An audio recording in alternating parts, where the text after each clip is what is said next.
मानदेश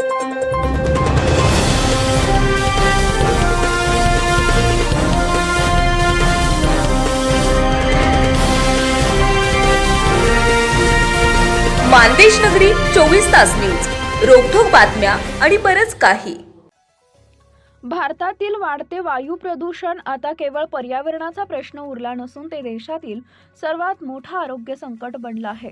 ब्रिटनमधील भारतीय वंशाच्या तज्ज्ञ डॉक्टरांनी दिलेल्या एका इशाऱ्यामुळे संपूर्ण देशात खळबळ उडाली आहे. वायू प्रदूषणामुळे भारतासमोर कोरोनापेक्षाही कित्येक पटीनं मोठी महामारी उभी ठाकली असून उत्तर भारतातील लाखो लोकांची फुफ्फुसं आधीच निकामी होण्याच्या मार्गावर असल्याचा धक्कादायक दावा डॉक्टरांनी केला आहे. लिव्हरपूलमधील फुफ्फुस रोगतज्ञ डॉक्टर मनीष गौतम यांच्या मते उत्तर भारतातील विषारी हवेमुळे लाखो लोकांच्या फुफ्फुसांना गंभीर इजा झाली आहे.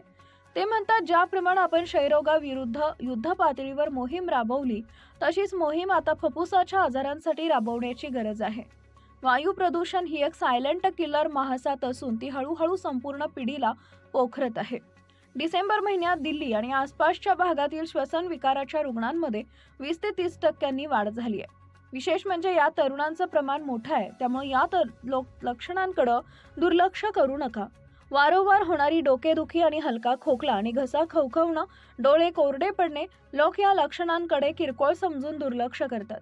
मात्र हा फुफ्फुस खराब होण्याच्या सुरुवातीचा टप्पा असू शकतो. बर्मिंगहॅम येथील हृदयरोग तज्ज्ञ प्रोफेसर डेरेक कॅनोली यांनी स्पष्ट केलंय की हवेतील अतिसूक्ष्म कण डोळ्यांना दिसत नाहीत, पण ते थेट रक्ताभिसरण प्रक्रियेत मिसळून हृदयविकाराला निमंत्रण देतात. प्रदूषणाचा हा परिणाम हळूहळू अत्यंत जीवघेणा ठरतो आहे.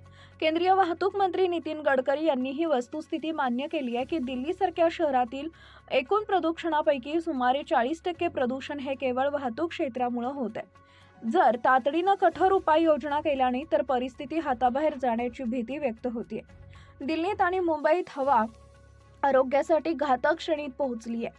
अशाच उपाययोजना न केल्यास भारत एका अशा महामारीच्या उंबरठ्यावर असेल जिथं ऑक्सिजन सिलेंडर ही गरज नसून हतबलता असेल.